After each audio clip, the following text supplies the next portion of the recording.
Quero nessa noite, queridos, aproveitar o embalo dessa reforma protestante, convidar você a abrir sua Bíblia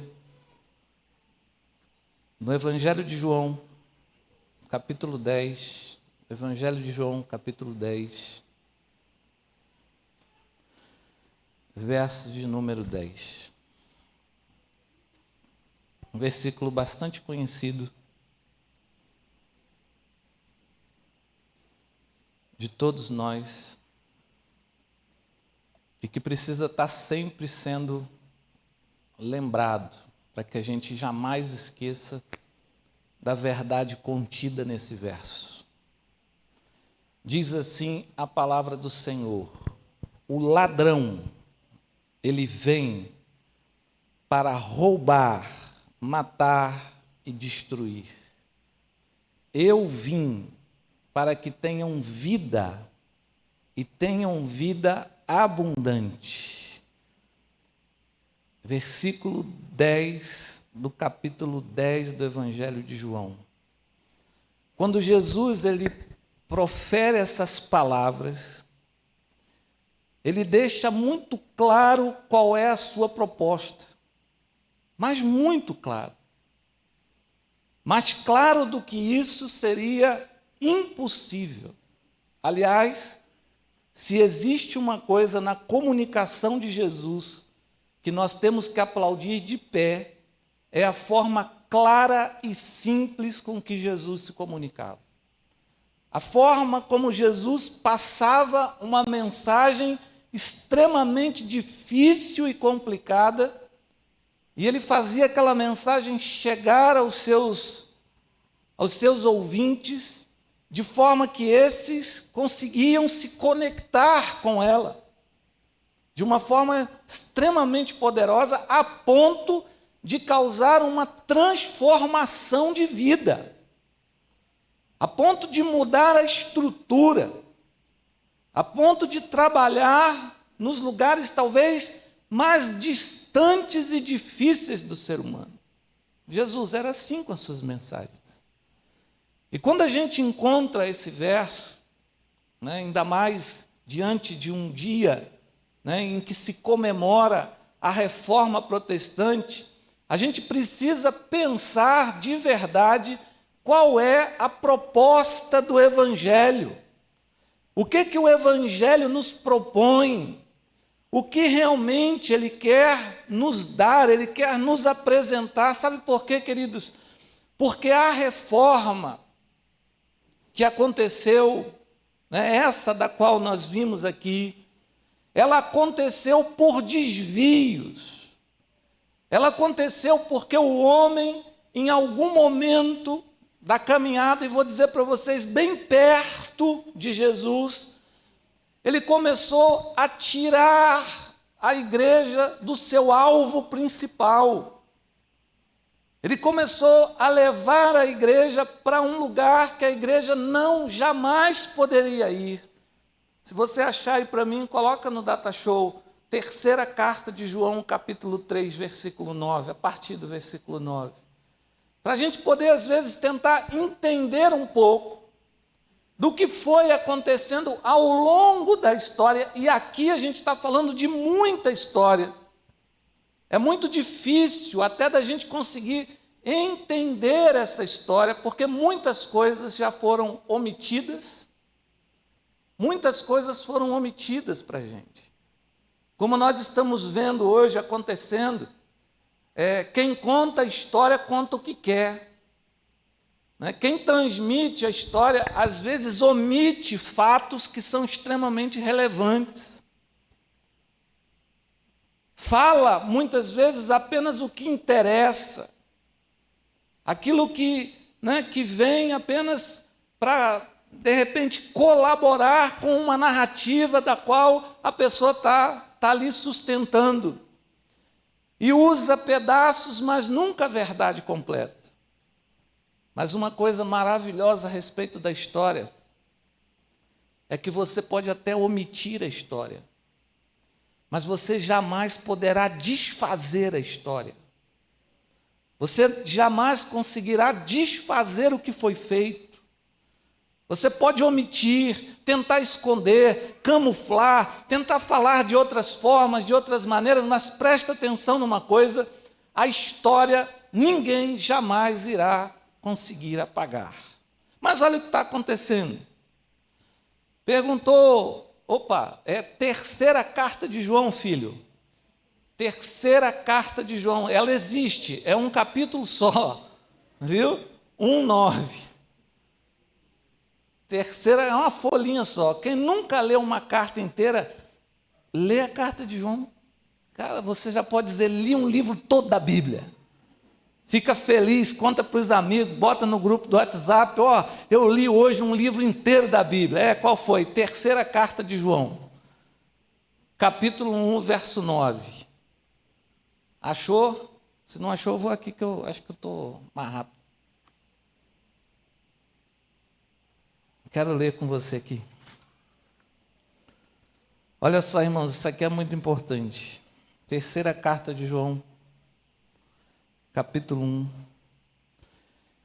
Escrevi alguma coisa à igreja, mas Diótrefes, aí quem está esperando neném, nome bonito, Diótrefes, que gosta de exercer a primazia entre eles, não nos dá acolhida. Por isso, se eu for aí, far-lhe-ei lembradas as obras que ele pratica, proferindo contra nós palavras maliciosas. E não satisfeito com estas coisas, nem ele mesmo acolhe os irmãos, como impede os que querem recebê-los, e os expulsam da igreja. Olha, queridos, Evangelho, carta de João, apóstolo João. Nós estamos falando num período de tempo muito próximo. A gente está falando de poucos anos. A igreja já está começando a se desviar dos seus propósitos. Quando nós olhamos para a igreja de Corinto, a gente já vê uma igreja tendo algumas ações, praticando algumas coisas, que vai criando um distanciamento da palavra, da proposta do Evangelho. Só que nós estamos falando isso aqui no começo das coisas. A gente está falando de mais de 2000 anos de história. A gente está falando de 2000 anos que essa igreja foi saindo do seu propósito, e quero chamar muito a sua atenção para isso, porque aqui nós estamos mais ou menos perto do ano 100, concluindo o primeiro século. Nós ainda vamos ter mais 2 séculos aí pela frente. Porque, deixa eu dizer uma coisa para você nessa noite aqui, presta atenção. Nada acontece como uma guinada muito violenta. Sabe como é que as coisas acontecem? Elas acontecem bem devagar. É como o pecado na vida da gente. Ele acontece de maneira sorrateira. Ele acontece bem devagarinho. Ele acontece com uma pequena proposta. Essa proposta vai ganhando lugar no nosso coração. Essa proposta vai fazendo a gente esquecer dos princípios que nós deveríamos observar e deixamos de observar. A gente precisa, de verdade, dar atenção a isso, porque a gente não sai do dia para a noite. É devagarinho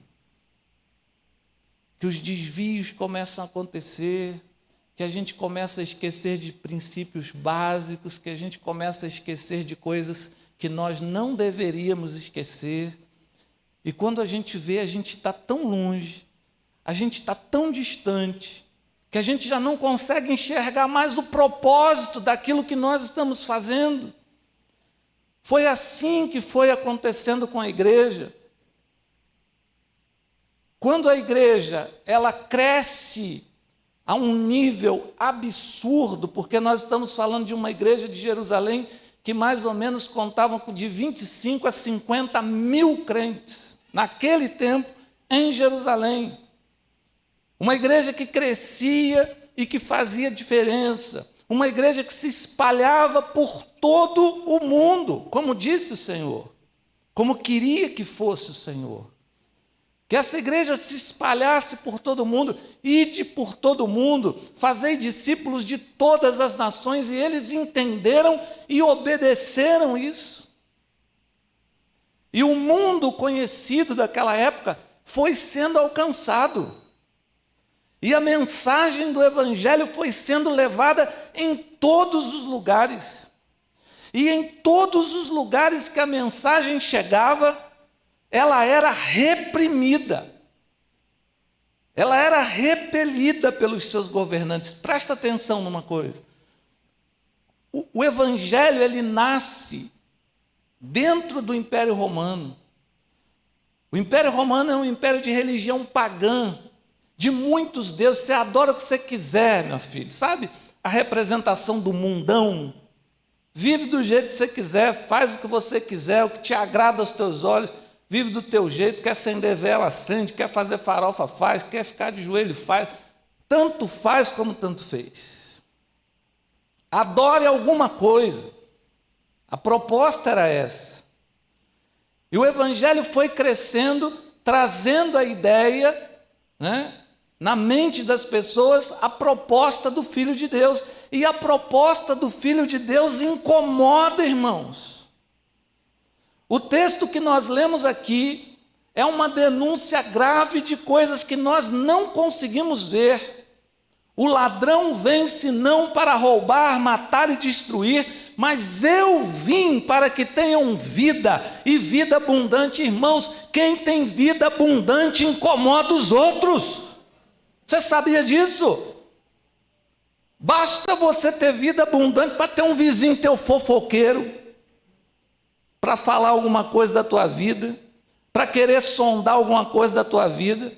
A gente vive num país que ninguém pode ser bem-sucedido, porque se é bem-sucedido, parece que tem alguma coisa errada. A gente vive num lugar, que a gente sente as pressões. Se você é bom no que faz, você quase não pode falar, porque parece que é uma ofensa para as pessoas. Cara, você é bom nesse negócio. Assuma que você é bom. Fica, não.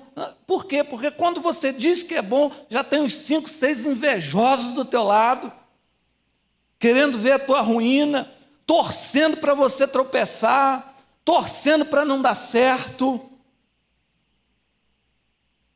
E é assim que as coisas acontecem. Isso aqui eu estou falando a miúdo. Mas eu quero te chamar a atenção para o sistema do qual nós vivemos. Que Jesus também denuncia esse sistema e vai dizer o seguinte: o mundo, ele jaz o quê? Em bênçãos, flores e pastos verdejantes? Não, o mundo, ele jaz no maligno. Nós vivemos no meio de um lugar extremamente desconfortável. E Jesus, olhando para isso, vai dizer o seguinte: mas presta atenção numa coisa, o ladrão veio, mas eu também vim. Que glória a Deus, ruimzinho, irmão. Você não entendeu nada da mensagem. Imagina você numa rua escura, lá na esquina, o ladrão com a R15 na mão diz para você o seguinte: vem que eu estou te esperando. Aí você já botou o joelho para encontrar um com o outro.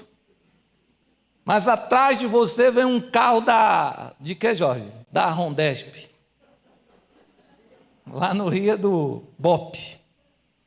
Passa na tua frente e diz assim: não, deixa que eu vou. Isso é... O que Jesus está dizendo?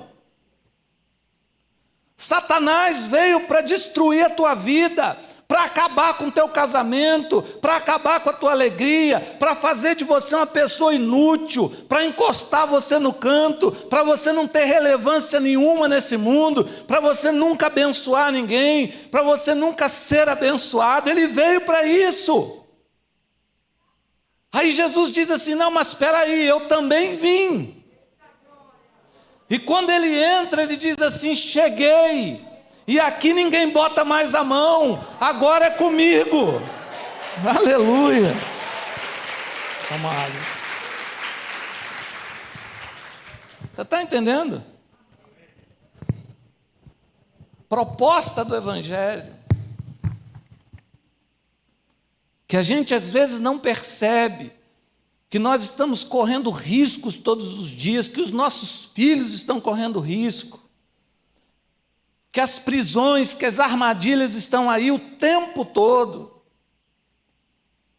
Tudo que a gente olha para um lado, a gente olha para o outro, tudo que a gente vê, dor e sofrimento. Você liga num telejornal aí, da região, da cidade. Irmãos, outro dia eu conversava com os meninos, eu falei assim, não dá para ouvir essa desgraça não, rapaz. É só coisa ruim. Se você quer um lugar para orar de joelho, é na hora do almoço aí assistindo esses caras falar desgraça. Você fica ali, ô Senhor, abençoa essa mulher. Não sei como é que você reage, eu reajo à notícia assim. Ô Deus, cuida dessa mãe. Ô Senhor, cuida desse pai. Ô Senhor, abençoa para que as coisas funcionem, para que esses bandidos recebam realmente o fruto, a mensagem. Mas a gente sabe que a gente está debaixo desse domínio do ladrão. E a proposta de Jesus é: eu vim para que vocês tenham vida abundante. Aí eu te falo uma coisa, vida abundante não é religião. E foi por onde a igreja foi entrando, entendeu, meus irmãos? A igreja foi buscando, ao invés de viver o Evangelho, uma religiosidade. O que significa isso? Significa o seguinte: vamos criar um sistema. Vamos criar um sistema e vamos enquadrar o ser humano nesse sistema.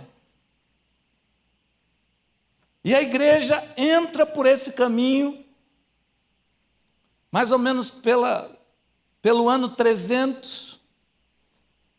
O crescimento absurdo da igreja faz o seguinte, trabalha no coração do imperador o seguinte: se nós não podemos com eles, vamos nos juntar a eles. E ali começa o pior da história da igreja. Mas eu quero chamar sua atenção para uma coisa. Não é a igreja da qual nós fazemos parte, não. Presta atenção nisso, você vai entender por que eu estou te dizendo isso. Porque o imperador chega e diz o seguinte: o cara nem é crente, o cara nem conhece a Deus, o cara não tem intimidade com nada. Eu quero nomear bispos. Eu quero nomear líderes, eu quero nomear pastores. Primeiro concílio, primeira reunião. Aí o que acontece? Tem sempre aquela turma que puxa o saco. Tem sempre aquela turma que fica ali, esperando cair uma migalhazinha do Estado, que fica esperando cair uma migalhazinha de homens. E aí vê aquilo como uma grande oportunidade. Olha, está chamando a gente para uma reunião. Está chamando a gente para conversar, está chamando a gente para uma mesa. Nós vamos encontrar o imperador. Erro grave da igreja. Quando nós trocamos a Jesus por qualquer coisa. Quando nós trocamos Jesus por qualquer coisa que aparece diante de nós. E às vezes até com um pretexto bonito de pregar Jesus. Só que a armadilha está lá, meu amigo. E os caras vão para a armadilha, mas presta atenção numa coisa, para a honra e glória do Senhor Jesus. Teve um grupo de irmãos, e estou falando de muitos irmãos, que se recusaram a isso. Esses irmãos disseram: nós não vamos. Nós conhecemos o Senhor. Nós conhecemos as Escrituras, nós conhecemos a palavra, nós conhecemos o testemunho e nós sabemos que é uma armadilha. Mas só que presta atenção, gente, a coisa era sedutora demais. Sabe por quê? Quando bota palácio, quando bota autoridade, quando bota esse monte de gente pomposa assim, aí os olhos brilham. É aquela coisa assim, é a nossa oportunidade de cair na armadilha, amigo. É a nossa oportunidade de se perder diante da proposta real do Evangelho. E muitos, para a honra e glória do Senhor, disseram não, nós não vamos. Nós não queremos. E o que começou a acontecer com essa turma? Essa turma passou a ser perseguida. E eles começaram a enfrentar a perseguição da igreja, ou seja, desse novo modelo. E começaram a ser caçados. E começaram a ser mortos. Sabe por quê? Porque eles não abriam mão das suas convicções. Eles não abriam mão da proposta que nasceu lá na beira do Rio Jordão, com um homem cheio do Espírito Santo, com um homem que estava vivendo ali, né, para preparar o caminho para o Senhor. João, ele participa diretamente do ministério de Jesus, ele batiza o Senhor Jesus, por isso ele é conhecido como João o Batista, porque ele batizava as pessoas. Então nasce esse movimento de batismo, nasce esse movimento de batizar pessoas. E no meio dessa história, ela é muito longa, mas no meio dessa história o que acontece? Começa a haver uma briga dentro da igreja, uma briga dentro dessa estrutura agora imperial, criada pelo imperador. E eles vão dizer o seguinte: nós temos que batizar, porque uma vez batizado, ninguém mais pode colocar a mão, ninguém mais pode pegar, é nosso, vai cumprir os nossos interesses, vai fazer a nossa vontade. E eles começam a batizar criança. O quanto mais cedo, melhor, porque agora nós podemos reivindicar a vida desse cara. Agora ele é nosso, agora ele faz parte da nossa estrutura. Agora ele está debaixo desse sistema que nós estamos criando. Mas aí por fora tem a turma que batiza. Muitos grupos correram por fora da história e foram conhecidos como os rebatizadores, porque eles batizavam de novo. E por batizar de novo, eles eram cada vez mais perseguidos e cada vez mais colocados à morte. Mas assim foi a história, queridos, que se desenvolveu desde o início da igreja. Um grupo correndo por fora da linha histórica mais contada nos dias de hoje. Muitos grupos que não perderam a essência do Evangelho, que não perderam a proposta do Evangelho, que não abria mão dessa vida abundante, que não abria mão do que Cristo tinha para eles. Olha, às vezes por tão pouco, as pessoas estão abrindo mão de Jesus, queridos. Por muito pouco, por nada. As pessoas estão trocando Jesus por qualquer coisa. As pessoas estão trocando Jesus por relacionamentos. As pessoas estão trocando Jesus por negócio. As pessoas estão trocando Jesus por tudo que você pode imaginar. E esses grupos, eles lutavam e diziam não. Como diz João capítulo 8, versículo 32, conhecereis a verdade e a verdade vos libertará. Eram pessoas livres, você entende isso? Porque a proposta de Jesus é liberdade. E quer saber de uma coisa? Liberdade incomoda demais. E a gente tem visto isso. Há muitos anos atrás, você tentava explicar isso por meio de estudos missionários, por meio de congressos missionários, quando você falava da igreja perseguida. Eu não me esqueço nunca de uma experiência que eu tive numa sala de ministério infantil. que uma criança, depois da gente falar das perseguições, das lutas, ela fez a pergunta. Qual é a pergunta? Por que que essas pessoas são perseguidas? Por quê? Por que que essas pessoas são perseguidas? E saiu numa simplicidade da boca daquela criança, que ela talvez jamais entenderia a profundidade da sua pergunta. Mas aquilo foi para alertar todo mundo, porque muitas vezes a gente sabe falar, mas a gente não sabe explicar. E às vezes existem movimentos nas igrejas, ore pela igreja perseguida, ore por isso, nossos irmãos estão sendo perseguidos. Explica por quê. Fala por que nossos irmãos estão sendo perseguidos. Diga que eles são homens livres, que eles são mulheres livres, que eles não submetem a leis que tentam aprisioná-los, prendê-los, encaixotá-los, enquadrá-los. Eles são livres e quer saber de uma coisa? Eles fazem muito barulho. Pode não fazer no Brasil, porque, aliás, no Brasil, a gente não tem povo, a gente tem público. Porque ter povo é uma coisa, ter público é outra. Quando a gente tem povo, e eu vou dizer para você uma coisa, não há quem não tema o povo. Creia nisso. A força maior de uma nação não está nas instituições, ela está no povo.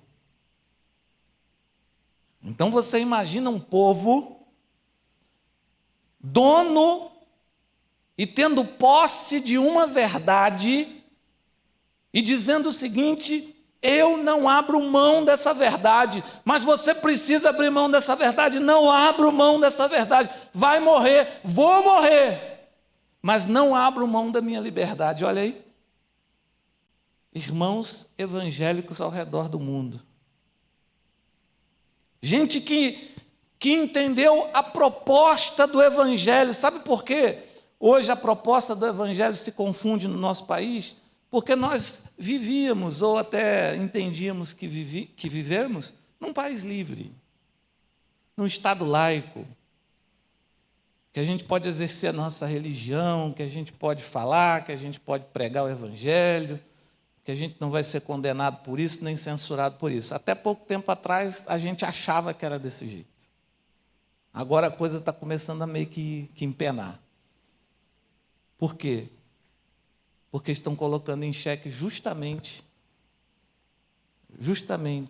a liberdade das pessoas.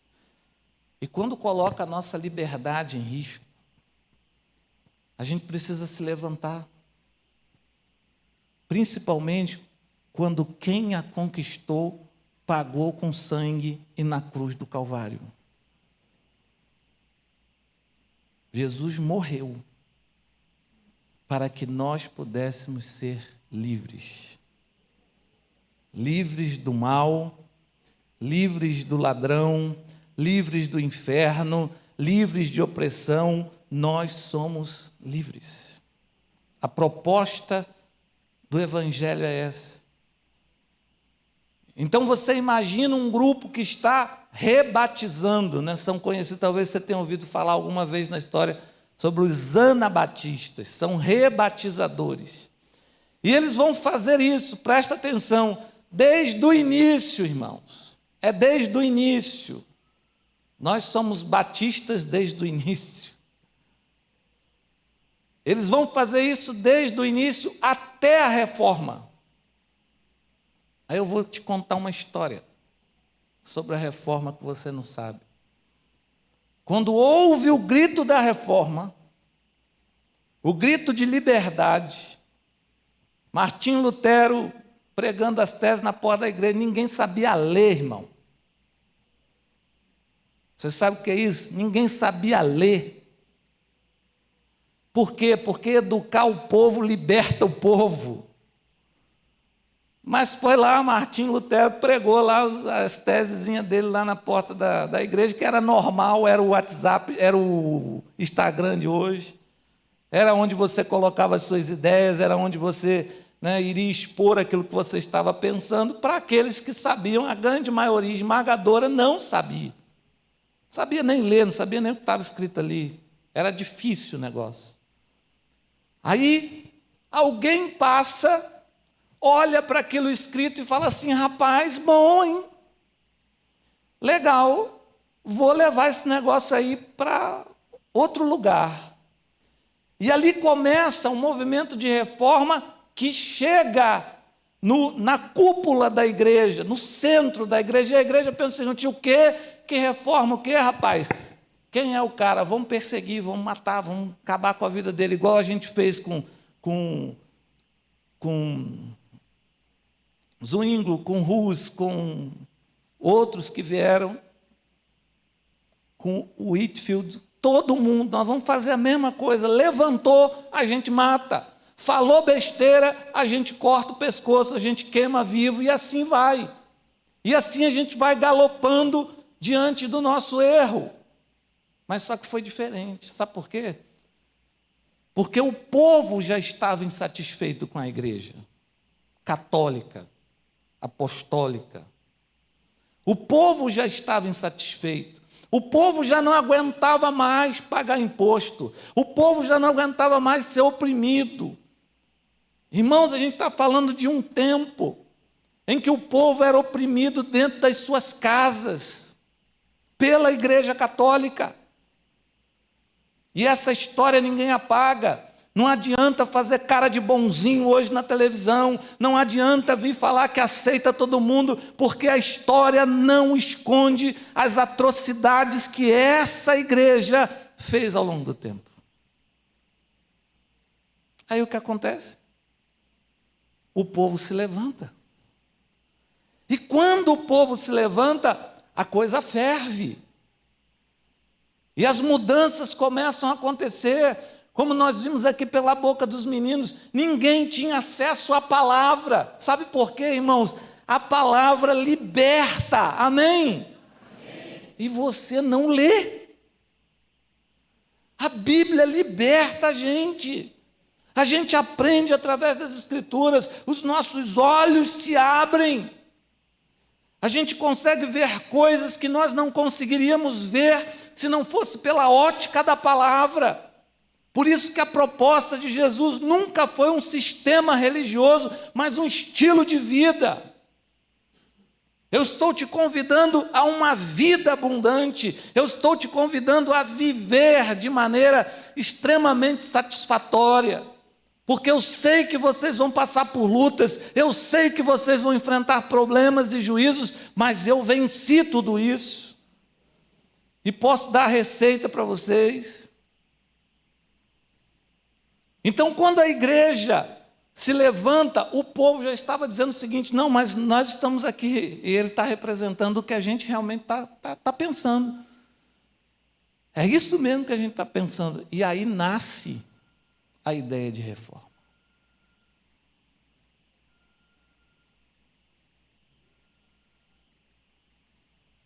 Aí nasce. Aí aparecem os reformadores.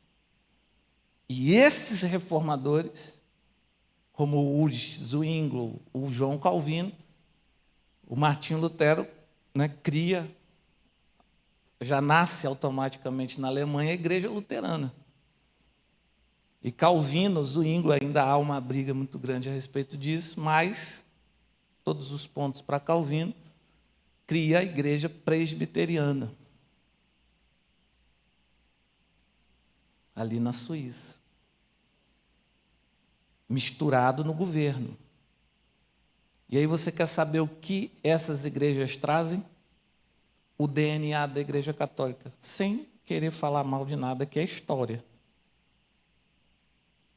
Mas elas começam a nascer e dizer o seguinte: quem se opor a nós vamos perseguir. E aí essa galera da linha que você não via, essa galera que rebatizava, essa galera que vivia o Evangelho, essa galera que dava a vida para não perder a essência do Evangelho, quando eles veem acontecer a reforma, eles se animam. E eles dizem: olha, muito bem, chegou a nossa hora, e eles aparecem. quando eles aparecem, eles acham assim, agora é nós, irmão. Que nós, que nada, querido. É perseguição em cima de perseguição. É gente morrendo queimada, é gente morrendo afogada por essas igrejas. A história, você não consegue mudar a história. Você pode até omitir, esquecer, deixar para lá, contar de outro jeito, mas sempre vai ter um investigador que vai dizer assim, não, deixa eu ver realmente como é que foi isso aqui. E aí volta-se essa turma, de novo, as fugas, as correrias. O mundo na Europa está fervendo e um novo mundo está sendo descoberto, a América. E aí, depois de muita perseguição, de muita luta, saem num navio chamado Mayflower, um grupo de cristãos batizadores que vão começar a vida num novo mundo.